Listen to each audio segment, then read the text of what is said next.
I'm gonna try to make sure I look at the right place, but I am waiting to see my doctor, so I figured I would record the rest of the video. So I got my hair done Tuesday. It's now Thursday, so it's a couple days old and it's still hanging on.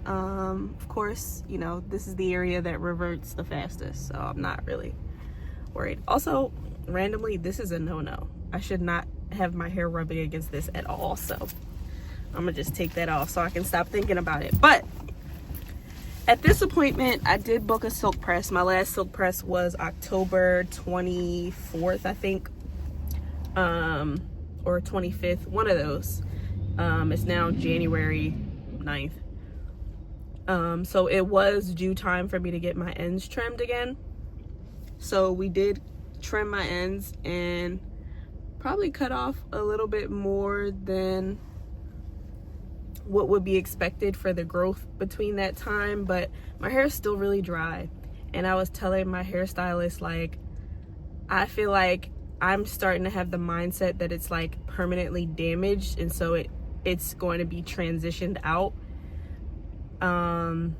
as I keep going back to her to get my trims. Like, I expect for it to get transitioned out. And she was kind of like, don't say that, let's start with your products. So I was kind of going over the products that I use, and I don't know if I mentioned it in the last video, but I do feel like I don't have a solid foundation. I'm still learning my hair.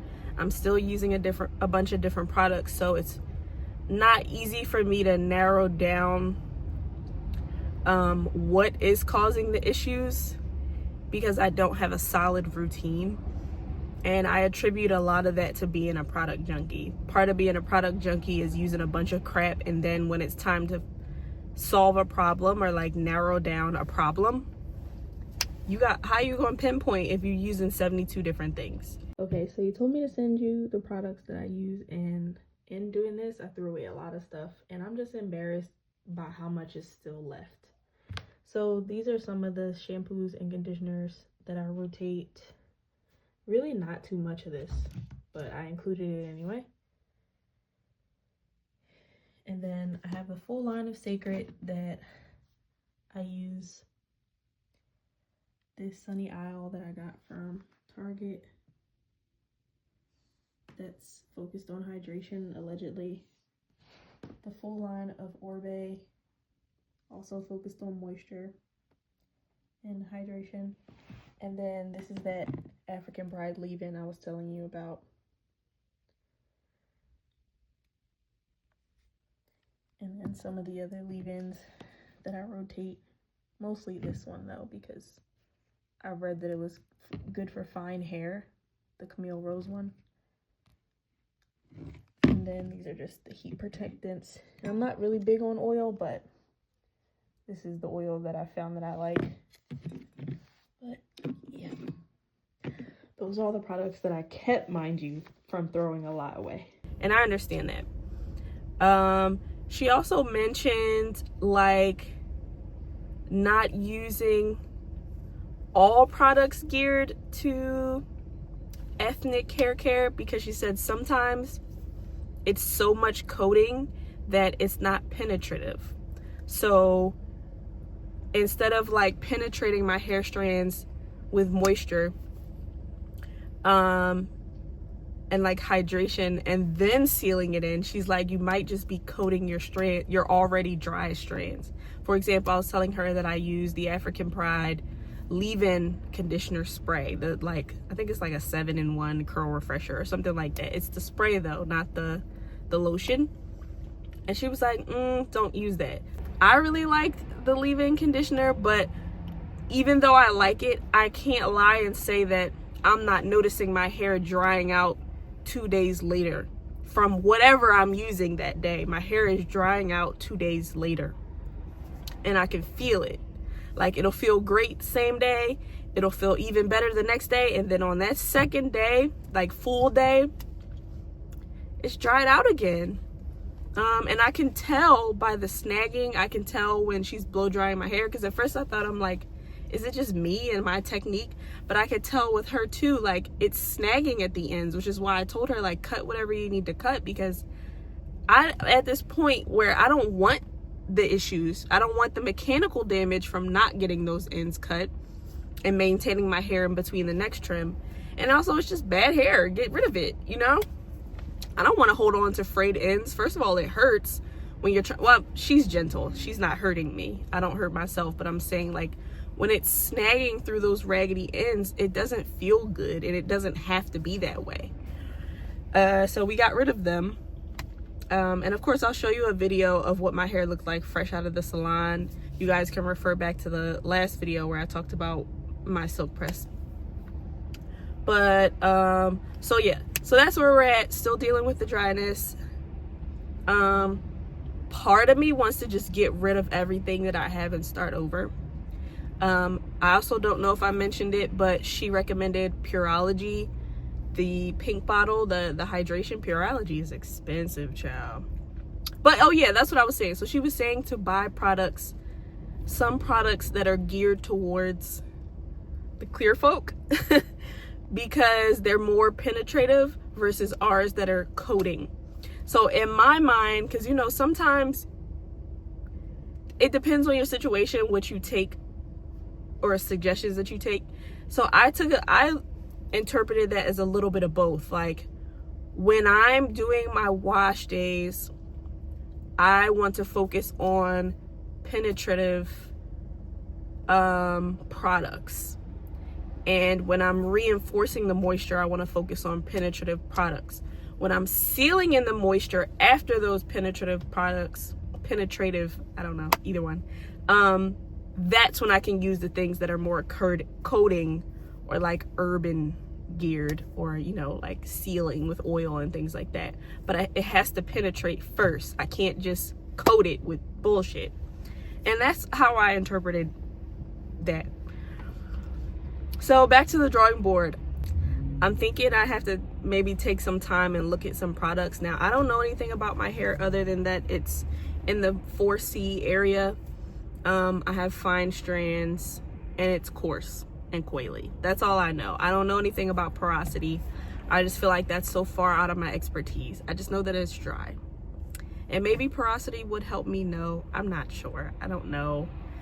It's so much information that you can take in, and I am coming up with a regimen to like reinforce moisture throughout the week. Now with silk presses, that's really difficult, damn near impossible. I don't care about my hair reverting. The press was really just for the cut, to be honest with you. I try to stay active and work out, and I sweat so easily. I don't even have to be working out to sweat. So that obviously doesn't work with a silk press. But one thing I do know about my hair is keeping my hair stretched is like the best for my hair. It's the best. That's in braids, twists, put away under, it just needs to be kept stretched. So with working out, I am now on a mission to find like an activewear headband that like absorbs the sweat to preserve this as long as possible before we go to other protective styles. There's a con with every hairstyle I can think of. For example, I'll just list all of them. Braids, twists with extensions, like added hair. The heaviness. I've been wearing my natural hair out for enough time now where heaviness is a factor, and I feel like when things are unnaturally on my head, whether it's braids or twists or like a wig, it irritates me.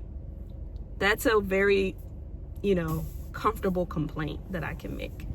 But yeah, there's a con with every hairstyle. The braids are pretty heavy. They can be really heavy. They can be made a lot lighter. Wigs, love the aesthetic, but the maintenance is a little annoying.